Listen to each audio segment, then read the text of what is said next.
తెంపరివై పొరింబొరిని దేవకి బిడ్డల చిన్ని గుర్రలం చంపితివి అంతనైనను పశాంతి వహింపకరాల మీదనం బెంపితి విసిరో ఇదియు వీరమే నా సరసంజనించి నిన్ చంపెడి వీరుడొక్క దశ సక్రియ నొందెడువాడు దుర్మతి వరి దుష్టబుద్ధి అహంకారంతో కన్ను మిన్ను గానక పొగరెక్కి చెయ్యరాని పాపాలు ఎన్నో చేశావు. దేవకీదేవి కన్న బిడ్డల్ని చిన్నపిల్లల్ని పురిటి పాపల్ని చంపేవురా నీచుడా. అక్కడితో నీ శిశు హత్యా పాతకానికి అంతం లేకుండా పోయింది. ఇంకా నీకు రక్తదాహం తీరలేదా? ఆడపిల్ల అని అయినా చూడకుండా నన్ను చంపడానికి సిద్ధపడతావా? నన్ను చంపడం నీ తరమా? నిన్ను పుట్టించిన వాడే నా కాళ్ళకి నమస్కారం చేస్తాడు రా మూర్ఖుడా. నేను సకల లోకేశ్వరిని, నన్ను నువ్వేమీ చెయ్యలేవు. అయినా ఆడపిల్లను చంపడం పెద్ద ఘనకార్యం అనుకుంటున్నావా మూర్ఖుడా? ఇదే నీకు నా హెచ్చరిక. నిన్ను చంపడం కోసం పుట్టవలసిన వాడు సరిగ్గా నేను పుట్టినప్పుడే పుట్టాడు. వాడు ఒక చోట సుఖంగా పెరుగుతున్నాడు, బాగా పెరుగుతాడు, వెన్న మేగడ నెయ్యి తిని మరీ పెరుగుతాడు, నున్నగా పెరుగుతాడు. ఆ తర్వాత నున్నగా నీ ప్రాణం తీసేస్తాడు, క్షౌరం చేస్తాడు. నిన్ను చంపేవాడు మరొక చోట సుఖంగా పెరుగుతున్నాడు, నీకు మరణం తప్పదంటూ మహనీయ గుణాస్పద అయిన ఆ దేవి ఈ మహిలో ఉన్న జనం తనని దుర్గాదేవి, భద్రకాళి, కుముద, విజయ, వైష్ణవి, చండిక, శారద, నారాయణి, ఈశాన, అంబిక, మాధవి, కన్యక ఇత్యాది నామములతో పదే పదే స్తోత్రం చేస్తూ ఉండగా అనేక ప్రాంతములలో గుడులలో అమ్మవారిగా వెలిసి అంతర్ధానం అయిపోయింది. దేవతలు కూడా ఆ తల్లిని స్తోత్రం చేస్తూ మాయమైపోయారు. అప్పుడు ఆ జగన్మాత అదృశ్యం అయిపోగానే అసలు ఆవిడ తిడుతూ ఉంటేనే వీడి గుండెలు అవిసిపోయాయి, కంగారు వచ్చేసింది. ఒక్క క్షణం కంపించిపోయాడు. తిట్టకుండా బొక్క తిప్పుకోకుండా తిట్టేసింది అమ్మవారు. పైగా మరో కొత్త బాంబు వేసిపోయింది. వెళ్ళిపోయేవాడు వెళ్ళిపోకుండా నిన్ను చంపేవాడు ఒక చోట హాయిగా పెరుగుతున్నాడు, వాడి చేతిలో నీకు సావు తప్పదంది. దాంతో వాడు ఉలిక్కిపడి వెంటనే దేవకీ వసుదేవుల కాళ్ళ మీద పడిపోయాడు. వాడి భయం కలిగిందనమాట. ఈ మహాత్ములకు అపచారం చేశాను, అనవసరంగా వాడి జోలికి వెళ్ళాను, అదే నాకేదో గండం తెచ్చిపెట్టినట్టుంది. నిజంగా దేవకీదేవికి ఆడపిల్ల పుట్టింది కానీ కృష్ణుడు పుట్టలేదు అనుకున్నాడు. వాడు పుట్టినే హింస చేశాను అనుకున్నాడు. అనుకుని కాళ్ళ మీద పడిపోయి బావా రక్షించు అన్నట్టు వాడు కొంచెం భయం కలగటం వల్ల ఆ పుణ్యాత్ముడి కాళ్ళ మీద పడి నన్ను క్షమించు బావా, నేను తెలియక ఆకాశవాణి పలుకుల్ని నమ్మాను, ఆ మాటల్ని నమ్మి మిమ్మల్ని చెరసాల పాలు చేసి మీ పిల్లల్ని చంపి మీకు గర్భశోకం కలిగించాను, నన్ను క్షమించు. ఆ ఆకాశవాణి కూడా అసత్యం ఆడుతుందని ఇప్పుడే తెలిసింది. ఆకాశవాణి అవకాశవాణి అనే విషయం నాకు ఇప్పుడు తెలిసింది, నన్ను క్షమించు. అయినా ఒక విధంగా ఆలోచిస్తే ఎక్కడి హంత మీ శిశువులెక్కడి హన్యులు దూరనేటికి. మనుషుల యొక్క పూర్వకర్మ వాళ్ళకి కష్టాలు సుఖాలు తెచ్చిపెడుతుంది. మీ పిల్లలు ఎప్పుడో పాపం చేసుంటారు, అందుకే నా చేతిలో చచ్చిపోయారు, నేను నిమిత్త మాత్రాన్ని. ఏనెక్కడి హంత, నేను హంతకుండి కాదు, మీ శిశువులు ఎక్కడి హన్యులు, మీ శిశువులు నా చేతిలో చావడం ఏం లేదు, ఇదంతా పూర్వకర్మ. మీకు తెలియదేముంది? ప్రాణులని పూర్వజన్మ కర్మ తిప్పుతూ ఉండగా ఒకడిని తిట్టడం ఒకడిని పొగడ్డం చేస్తారు. నిజానికి ఎవడూ మనకు అపకారము చేయలేదు, వాడిని తిట్టనవసరం లేదు, ఎవడూ మనకు ఉపకారము చేయలేదు, వాడిని పొగడనవసరము లేదు. ఈ తెలియక దేవుణ్ణి పూజించాను, నా కొడుకుని చంపాడు, నా కూతుర్ని చంపాడు, నేను ఎన్నో పారాయణలు చేశాను, ఈ దేవుడు అన్యాయం చేశాడని మూర్ఖులు పలుకుతారు. ఎందుకంటే దేవుడు అలా నిర్వికారంగా చూస్తాడు, ఎవడికి అన్యాయము చేయడు, అపకారము చేయడు. వాడు చేసుకున్న పాపము వల్ల వాడికి అంతే ఆయువు ఉన్నది, వాడి పుణ్యం వల్ల వాడికి అంతే ఆయువు ఉన్నది. తన పూర్వ పాప పుణ్య కర్మములను జీవులు అనుభవిస్తున్నారు. పరమాత్ముడు అలా సూర్యుడు చూసినట్టు చూస్తాడు, ఎవరితో సంబంధం లేదు. మన అజ్ఞానంతో తెలియక మన కర్మలు మనం అనుభవిస్తూ మనం చేసామని కూడా తెలియక ఈ జన్మలో ఇలా ఏడుస్తూ ఉంటాం. ఒక్కడు గుర్తుపెట్టుకోండి, ఇవాళ మనకి గర్భశోకం వచ్చినా సంతోషం వచ్చినా ఈ రెండు మన కర్మలే. ఎవ్వరూ ఎవరికి బాధ్యులు కారు, అన్నిటికీ మనమే పూర్తిగా బాధ్యులం. అది తెలియక సుఖం వచ్చినప్పుడు మాత్రం నేను కష్టపడి వ్యాపారం చేసి పైకి వచ్చానని పొగుడుకుంటాడు తనని. వీడు కష్టపడి పైకి వచ్చాట. అదే కష్టం వచ్చిందనుకోండి, డబ్బు పోయిందనుకోండి, అంతా నన్ను అన్యాయం చేశారండి, ఎన్ని పారాయణలు చేశానంటే నా డబ్బంతా పోయిందండి అంటాడు. పిచ్చ. ఇందులో ఎవరికి అపకారము చేయలేదు, ఉపకారము చేయలేదు. ఇప్పుడు నువ్వు చేస్తున్న పారాయణలు భవిష్యత్తులో నిన్ను సుఖపెడతాయి. ఎంతకు పూర్వం చేసినది ఇప్పుడు అనుభవిస్తున్నావు.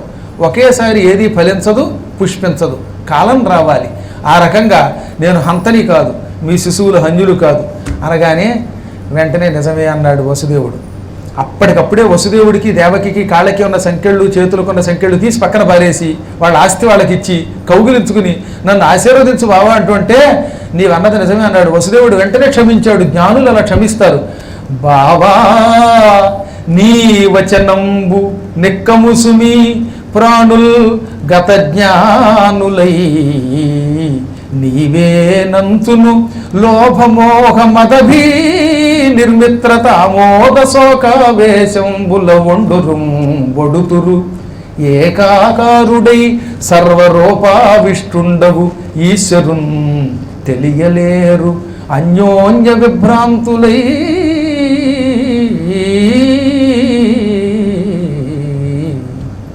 బావా నీవన్నదంతా నిజం. ఈ ప్రాణుల్ని మాయ పట్టుకోగా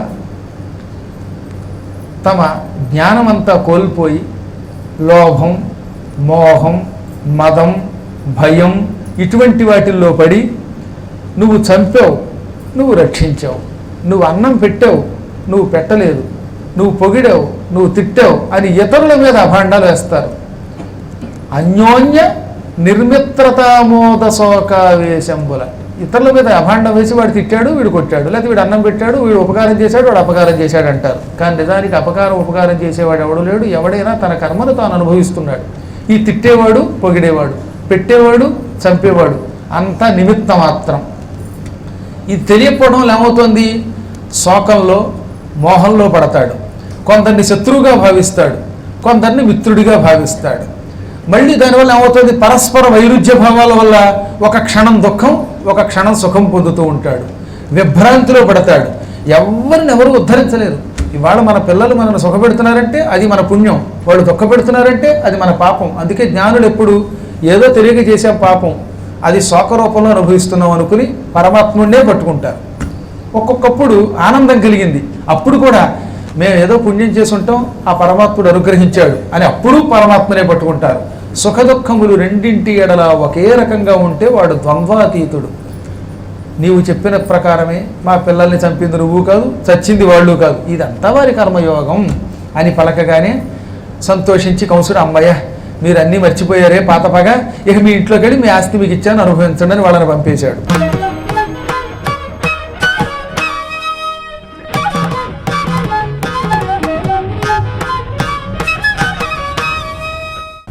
కంసుడు వైరభక్తితో శ్రీకృష్ణుడిని నిరంతరం తలుచుకుంటున్నాడు కాబట్టి అతనికి ఏ ప్రాంతంలో ఎక్కడికి వెళ్ళినా నిరంతరం కృష్ణుడే కనపడ్డాడు. కృష్ణుడికి సంబంధించిన వార్తలే వినపడ్డాయి. దేని మీద దృష్టి ఉంటే అదే మన చెవిని పడుతూ ఉంటుంది. అమ్మవారు నిన్ను చంపేవాడు ఒక చోట పుట్టి సుఖంగా పెరుగుతున్నాడు, వాడి చేతిలో నీకు మరణం తప్పదు అని హెచ్చరించి అదృశ్యురాలు కాగానే వీడు మంత్రులతోటి గొప్ప సమావేశం నిర్వహించాడు. వీడే పరమనీచుడంటే వీడికంటే నీచులు ఆ మంత్రులు. సహజంగా రాజు గద్దైనా మంత్రులు హింసలయ్యి ఉండాలి, అప్పుడు కొంతవరకు హింస కొంతవరకు తగ్గుతుందని శాస్త్రం. కానీ ఇక్కడ రాజు గ్రద్ద కంటే నీచుడు, ఇక మంత్రులు గొడ్లగోపలు, రాబందులు మొదలైనటువంటి వాళ్ళు. అందువల్ల ఏమవుతుందన్నమాట, వాళ్ళు చెప్పే సలహాలు కూడా అలాగే ఉంటాయి. మంచి మంత్రులున్న రాజుగారు ఎప్పుడు జగత్తులో ప్రసిద్ధి పొందుతాడు. సరైన మంత్రులు లేకపోతే, మంత్రాంగం లేకపోతే రాజుగారికి చెడ్డ పేరు వస్తుంది. కంసుడిని సగం పాడు చేసింది వాళ్ళ దగ్గర ఉన్న మంత్రులు కూడా.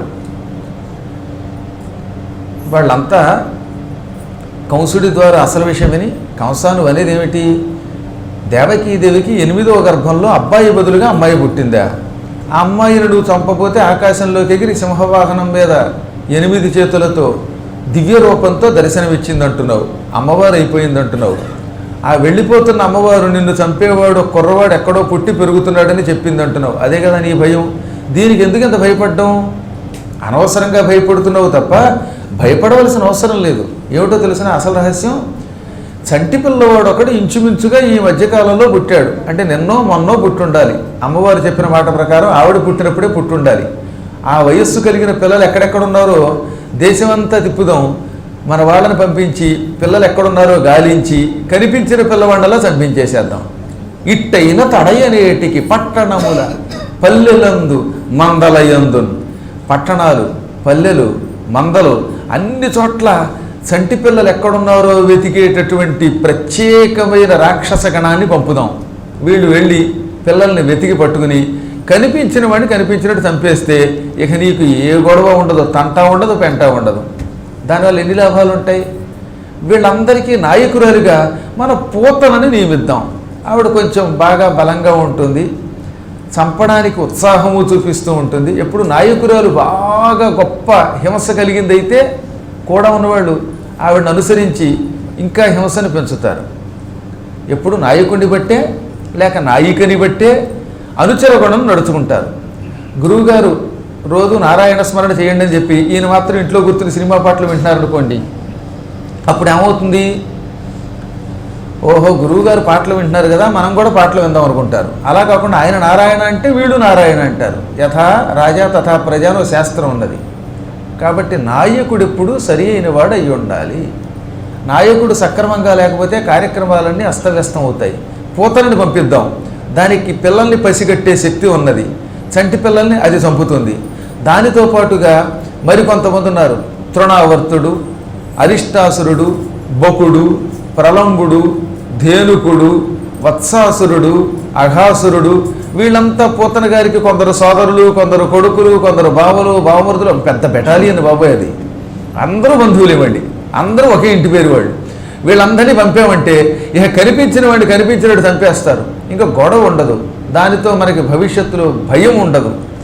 ఇంకా పిల్లల్ని చంపడం ఒక ఎత్తు అయితే విష్ణువు బతికున్నంతకాలం మనకి సుఖం ఉండదు. మనం చేయవలసిన పని విష్ణువుని చంపడం. రాజా, నీలో కొంత పొరపాటు ఉన్నది, ఆ పొరపాటు వల్ల ఇంతవరకు తెచ్చుకున్నావు. మనం ఒకప్పుడు దేవతల మీదకి దండయాత్రకి వెళ్ళాం. వెళ్ళిన తర్వాత ఏం చేసావు? దేవతల్ని జయించి మళ్ళీ క్షమించి వదిలేసావు. అందుకే వాళ్ళు రెచ్చిపోయారు. శత్రువుని ఎప్పుడూ కూడా పూర్తిగా నాశనం చెయ్యాలి. 3 విషయములలో మెత్తపడకూడదని చెప్పారు ఇక్కడ. వాళ్ళు చెప్పింది ఒక విధంగా చాలా మంచిది, శాస్త్రమే చెప్పారు. ఏమిటది అంటే, నొచ్చిరి శాస్త్రవులనుచును వెచ్చలవిడి తిరుగరాదు. మొట్టమొదటిది ఏమిటంటే, శత్రువుల విషయంలో ఎప్పుడూ కూడా వాడు చచ్చిపోయేదాకా విడిచిపెట్టకూడదు. అసలు శత్రుత్వం రాకుండా చూసుకోండి, గుర్తుపెట్టుకోండి. మనం అందరితో శత్రుత్వం తెచ్చుకుంటే ఎలా బతుకుతాం? అసలు ప్రతి వ్యక్తితో ఎప్పుడో ఒకప్పుడు పని వస్తుంది. ఇవాళ మనం తొందరపడి ఒకరిని తిట్టితే రేపొద్దున వాడే మళ్ళీ మనకి పనికి అవసరం రావచ్చు. కాబట్టి జ్ఞానులు ఎప్పుడూ కూడా సాధ్యమైనంత వరకు తమ నోటితో ఇతరులను తిట్టి తగాదా తెచ్చుకోరు. నోరే వీపుకి తెచ్చిపెడుతుంది. అనవసరంగా రోజు వెళ్ళేవాడిని పోయేవాడిని గిల్లేమనుకోండి, కొద్ది రోజులు పైకి వీళ్ళంతా కలిసి చంపేస్తారు, విసిగిపోతారు, రాని వారి దగ్గరికి అసలు ముందు. ముఖ్యంగా అందులో నోటితో ఎప్పుడు కూడా దుర్మార్గుని కూడా ముందు పొగిడి వాడిని మార్చాలండి. అందుకే గురువులు చేసే పని ఏమిటో తెలుసా? ముందు అజ్ఞానంలో ముంచెత్తుతారు, పొగుడుతారు. కానీ ఎల్లవేళలా పొగిడితే వీడు భ్రష్టుడు అవుతాడు కనుక క్రమక్రమంగా ఇంజక్షన్ పొడిచినట్టుగా సన్నగా పొడుస్తారు. నాయన నీలో లోపాలు దిద్దుకో అని. ఇక్కడ గురువులకి ద్వేషమా లేక రాగమా కాదు, వాడు బాగుపడాలి.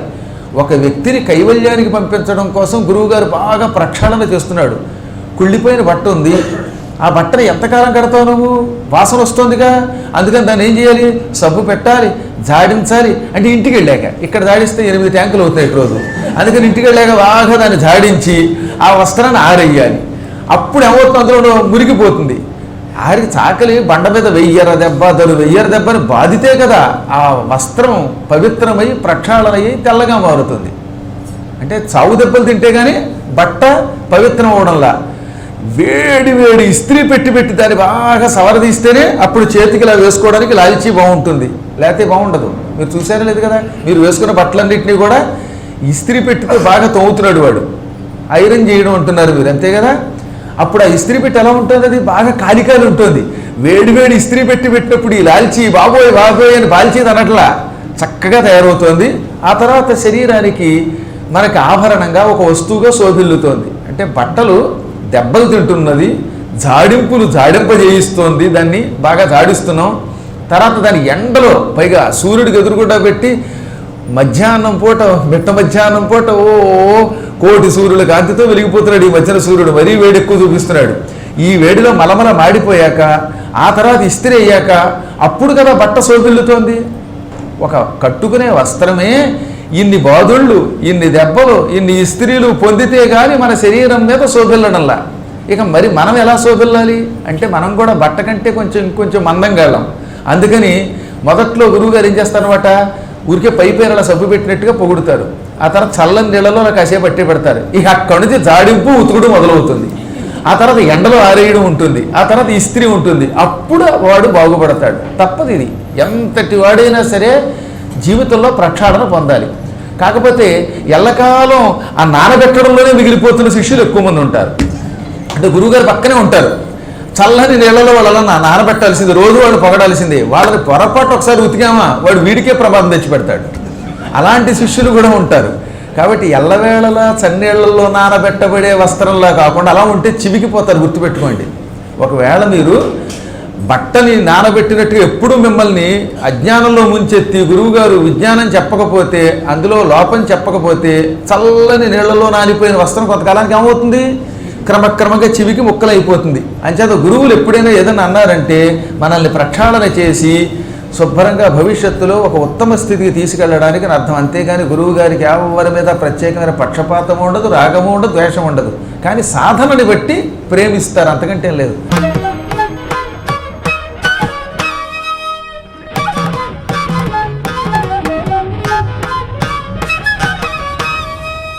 యశోదైనా ఒకటే, ఇంకొక స్త్రీ అయినా ఒకటిగా కృష్ణుడికి. కానీ యశోదను ఎందుకు తల్లిగా ఎన్నుకున్నాడంటే ఆవిడలో ఉన్న గుణములను బట్టి. మీ గుణములే భగవంతుడి దగ్గరికి మిమ్మల్ని తీసుకెడతాయి. యశోదని అంత ప్రేమగా చూసినవాడు నన్నెందుకు చూడలేదని ఇంకో తల్లి అక్కడ అన్నది. అంటే ఆవిడకి చాలా కాలం పాటు దెబ్బలు తగిలాయి. ఆవిడ ఉతికిన తర్వాత ఇప్పుడు బాగా మల్లెపూలు అయ్యాక దగ్గరికి తీసుకుని ధరించాడు ఆయన. నీకు కూడా కొంతకాలం పడుతుంది. ఈ లోపు నువ్వు ఉతుకుళ్ళు తినాలి, 4 బండ దెబ్బలు తినాలి. రాతి బండ మీద దెబ్బ తిరగా ఎప్పుడూ అవుతావు. అవ్వడానికి నీకు ముందు సహనము కావాలి. అందుకని నిరంతరం భగవంతుడు సాధనలో ముంచెత్తి గురువులైనా భగవంతుడైనా సరే ఎప్పటికో ఒకప్పటికి మనల్ని పక్షాలకి తీసుకొస్తాడు. కాబట్టి ఏం చేయాలి, మనం నోటితో ఎప్పుడూ వీలున్నంత వరకు పవిత్ర వాక్కు పలకాలి. అనవసరంగా ఇతరులు తెప్పామనుకోండి, నువ్వు అలా చేసావు, నువ్వు ఇలా చేసావు అని మన దగ్గర బలం ఉందని, నోరుందని అందరినీ తగాదా బట్టి అదుపులో పెట్టడానికి ప్రయత్నిస్తే ఎప్పుడో ఒకప్పుడు నిన్ను అదుపులో పెడతారు వాళ్ళంతా. చావు దెబ్బలు తింటాం. అందుకని ముందు ఏం చెప్పారు, నోటితోటి తగాదా తెచ్చుకోకు. సాధ్యమైనంత వరకు ఎవరిని తిట్టి శత్రువుని చేసుకోకు. పొరపాటున శత్రువు అయ్యాడు అనుకుంది అవతల వాడితో యుద్ధం చేయాల్సి వస్తే వాడిని సర్వనాశనం చేసేదాకా నిద్రపోకు. నువ్వు మళ్ళీ వాడి జోలికి వెళ్ళి వాడు కొంచెం గిల్లు వదిలేవా, వాడు మాత్రం ఎప్పుడో ప్రాణం తీస్తాడు. అందుకని శత్రుత్వం రాకుండా చూసుకో, వస్తే చంపేయాలి పూర్తిగా. దేవతలతో యుద్ధం తెచ్చుకున్నావు కానీ వాళ్ళని నాశనం చేయకుండా వదిలేసావు. ఇప్పుడు వాళ్ళే కుట్ర పన్ని విష్ణువుని నీ మీదకి పంపిణీ చేశారు. నీ అంతం చూడబోతున్నారు. ఒత్తి కొనుచు రాణి జన్నదెత్తిన రోగముల రిపుల ఇంద్రియముల ఉత్పత్తి దశన చెరుపందగు మెత్తన కారాదు రాదు మీద జయంపం. ఈ 3 చాలా జాగ్రత్తగా గుర్తుపెట్టుకోవలసిన విషయములు. రోగం రాకుండా చూసుకో. సాధ్యమైనంత వరకు ఆరోగ్యకరమైన ఆహారం తింటూ వ్యాయామం చేస్తూ నిరంతరము రోగము మన దగ్గరికి రాకుండా చూసుకోవాలి. ఒకవేళ రోగం వస్తే ఏం చేయాలి, మందు వెళ్ళి ఒకసారి వేసి వదలడం కాకుండా పూర్తిగా మందు వేసి దాన్ని నాశనం చేసేయాలి. అంతేకాని ఓ ట్యాబ్లెట్ వేసుకుని డాక్టర్ గారు 6 ట్యాబ్లెట్లు వాడు అంటాడు అనుకోండి, వీడు సొంత పెత్తనంతో ఒకటి వాడాక కొంచెం తగ్గాక వదిలేస్తాడు. అంటే లోపల మళ్ళీ రోగం కొంత ఉంటుంది, ఈ రోగం మళ్ళీ తిరగబెడుతుంది. అందువల్ల ఏం చెప్పారు ఇక్కడ మంత్రులు, మంచి ఉపాయం చెప్పారు. రోగము రాకుండా ఆరోగ్యాన్ని కాపాడుకో. పొరపాటున రోగం వస్తే సమూలంగా నాశనం చెయ్యి, మందు వేసి దాన్ని ఇంగ్లీష్లో prevention is better than cure అన్నారు. ఒత్తి కొనుచు రానీదనదు ఎత్తిన రోగముల. ఇంక రెండోది ఏమిటి, రిపుల. అంటే శత్రువులు కూడా రాకుండా చూసుకో, శత్రుత్వం లేకుండా చూసుకో. వస్తే వాడిని సంపూర్ణంగా నాశనం చేసేయి. ఇంక మూడవది ఇంద్రియముల, వ్యసనములని అర్థం. ఇంద్రియములు అంటే ఇక్కడ నీవు వ్యసనము రాకుండా చూసుకో. ఒకసారి వ్యసనం వస్తే మాత్రం అందులోంచి బయటపడడం చాలా కష్టం. ఈ సిగరెట్లు, ఈ బీడీలు, చుట్టలు, మద్యం ఇలాంటి వాటికి అలవాటు పెట్టేవాడు అంత తేలిగ్గానా. పురాణం వింటూ ఒక ఆయన అస్తమాటు గంటకోసారి బయటికి వెళ్ళేవాడు. ఏమిటి ఆయన గంటకోసారి వెళ్ళిపోతున్నాడు అని నాకు ఒకసారి అనుమానం వచ్చింది. అప్పుడప్పుడు నా దృష్టి కూడా ఢామ్ అని తలుపేస్తూ ఉంటే ఏం చేస్తాం మరి, ఆ వెనకాతలకు వెళ్ళేవాడు, తలుపేసేవాడు, తీసేవాడు. ఆ తర్వాత పక్కావిడ పాప ఆయన షుగర్ పేషెంట్ ఏమోనండి వెడుతున్నాడు అంది. ఆ తర్వాత తెలిసింది ఆయనకున్న మంట ఆ మంట కాదు, ఆయనకున్నది వేరే మంట. ఈ మంట కోసం బయటికి పోయేవాడు ఆయన. కాగడా మంట అంటారు. నిత్య ధూపదీప నైవేద్యాల్లో ఆయన ధూపం దేవుడు కూడా ఇష్టపడుతున్నాడో ఏమిటో తెలియదు. ఏముంది అందులో? అదొక బలహీనత తప్ప నిజంగా మనం తలుచుకుంటే అందులో బయటపడలేమిటండి? పరమ మూర్ఖత్వం, అజ్ఞానం వల్ల ఈ వ్యసనాలకు గురవుతున్నాను తప్ప మనిషి ఇంద్రియ నిగ్రహం కలిగితే దృఢత్వంతో నేను ఇది చెయ్యాలనుకుంటే ఏదైనా చేయగలుగుతాడు. మీరు చూస్తున్నారు కదా, 3 గంటలు కూర్చోవాలంటే కూర్చోలేరా? ఒక 2 గంటలు ఏసీ లేకుండా మాత్రం ఉండలేరా? శరీరాన్ని బాగా వాటికి వ్యసనానికి గురి చేస్తున్నాం. ఇది కూడా ఒక వ్యసనం, గుర్తుపెట్టుకోండి. మన శరీరాన్ని ఎంత కష్టపెడితే అంత గొప్ప శక్తిని మనం పొందుతాం. దానికే తపస్సు అని పేరు. తపస్సు అంటే ఏమిటి? శరీరాన్ని ఎండగట్టాలి, కృషింప చెయ్యాలి, తిండి నుంచి కొంత శరీరానికి మినహాయింపవ్వాలి. పొద్దున్నే 6 గంటలకే చెంబుడు కాఫీ పడిపోవాలి, అది లేకపోతే కదలలేము. లేకపోతే 2 గంటలు పోయాక ఇన్ని ఇడ్లీ పడిపోవాలి, మళ్ళీ భోజనం పడిపోవాలి, అడుగు తీసి అడుగు వేయడానికి వీలు లేకుండా ఆటోలో లేకపోతే కారులో పెట్టాలి అనే బలహీనతకి మన శరీరాన్ని గురి చేస్తున్నాం తప్ప మీరు తలుచుకుంటే ఎవరెస్ట్ పర్వతం ఎక్కగలరు, కానీ ఎక్కడానికి ఇష్టపడనివ్వట్లేదు మీ మనస్సు. అదే వ్యసనం అంటే. ఇది పెద్ద కష్టమేం కాదు, మీరు ఆలోచించండి ఒక్కసారి. ఎంతకాలం సాగుతాయి ఇవన్నీ కూడా? మనం శరీరం విడిచిపెట్టాక అప్పుడు ఏసీ వేయుడు యమధర్మరాజు గారు. ఒరే, పురాణం వింటున్నప్పుడు కూడా ఒక్క నిమిషం ఏసీ లేకుండా ఉండలేకపోయావు కదరా, ఇప్పుడు కూర్చో అని భయంకరమైనటువంటి మంటలుండేటటువంటి రోడ్లో పారేసి నడిపించి కర్రలతో కొడతాడు. కాబట్టి మనం శరీరాన్ని కొంత తప్పింప చెయ్యాలి. మహానుభావులైనటువంటి పురుషోత్తములు పూర్వం ఇంద్రియ నిగ్రహంతో 1000 సంవత్సరాలు తిండి మానేశారు. పంచాగ్నిహోత్రాల మధ్యలో ఉండి తపస్సు చేశారు. మనం 5 అగ్నిగుండాలు పెట్టుకుని తపస్సు చేయక్కర్లా. కనీసం కాసేపైనా ఈ సౌకర్యాల మీదకి దృష్టి వెళ్లకుండా మనస్సుని లగ్నం చేసి పురాణం వినలేమా? అంత బలహీనులమా మనం? మన మనస్సులో ఆ మాత్రం దార్ఢ్యం లేదా? కాబట్టి శరీరాన్ని ఎప్పుడూ కూడా వ్యసనములకు గురి కాకుండా, సుఖమనే వ్యసనములకు అసలు గురి కాకుండా సాధ్యమైనంత వరకు కష్టం పెట్టాలన్నమాట.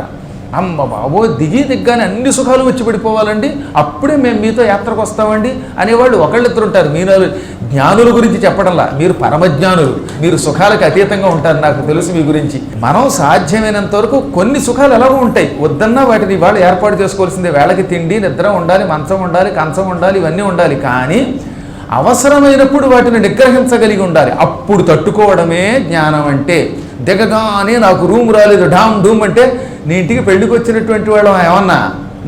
మనం పెళ్లివారం కనుక మగ పెళ్లివారికే దిక్కులేదు ఇవాళ. ఆడ పెళ్లివాళ్ళు లేదు, మగ పెళ్లివాళ్ళు లేదు. కాబట్టి ఇవన్నీ ఏమిటనమాట? సాధనలో ఒక భాగం. ఒక్క 5 నిమిషాలు ఓర్పు పడితే ఖచ్చితంగా దానివల్ల మళ్ళీ మనకు సుఖమే వస్తుంది. తపస్సులో భాగమే శ్రవణం అంటే. తపస్సు రావాలంటే ఇంద్రియ నిగ్రహం కావాలి. అనగా సుఖము లేక ఇంకేదైనా ఇంద్రియాలని పాడు చేసేటటువంటి వ్యసనముల జోలికి వెళ్ళకూడదు. అసలు ఆ వ్యసనం రాకూడదు. వచ్చిందా అదుపులో పెట్టి దాన్ని జయించాలి, పూర్తిగా జయించాలి. ఇక్కడే ఒక ముక్క చెప్పాడు. వ్యసనము పొరపాటున మనకు అలవాటైతే దానిని ఒకరోజు వదిలి మళ్ళీ మర్నాడు పట్టుకుంటే ఎంతకు పూర్వం కంటే ఎక్కువ నాశనం చేస్తుంది. అంటే ఉదాహరణకు ఒక సిగరెట్ కాల్చేవండి తీసుకోండి, మానేద్దాం అనుకుని ఒకరోజు మానేసి మర్నాడు ఈ మానేసిన దానికి 10 రెట్లు తాగుతాడు. అప్పుడు ఉపయోగం ఏమున్నది? అయ్యప్ప దీక్ష తీసుకున్న వాళ్ళు 40 రోజుల పాటు జాగ్రత్తగా పక్కన పారేసి ఆ కొండ దిగడమే మొదలు కూడా బస్సులోనే తెచ్చుకుంటారు డబ్బాలకు డబ్బాలు. అప్పుడు దానివల్ల ఉపయోగం ఏమున్నది? ఇంద్రియ నిగ్రహము 40 రోజులు చూపగలిగిన నువ్వు శాశ్వతంగా చూపించలేవా? నువ్వు తలుచుకుంటే ఏదైనా చేయగలవు. ఆ వ్యసనము దగ్గర మెత్తనకారాదు, మెత్తపడకూడదు. పర్వాలేదు, ఒక్కటి కాలిస్తే ఏమిటి, 2 కాలిస్తే ఏమిటి అనుకుంటాడు. అక్కడి నుంచి అది వీడిని సర్వనాశనం చేస్తుంది.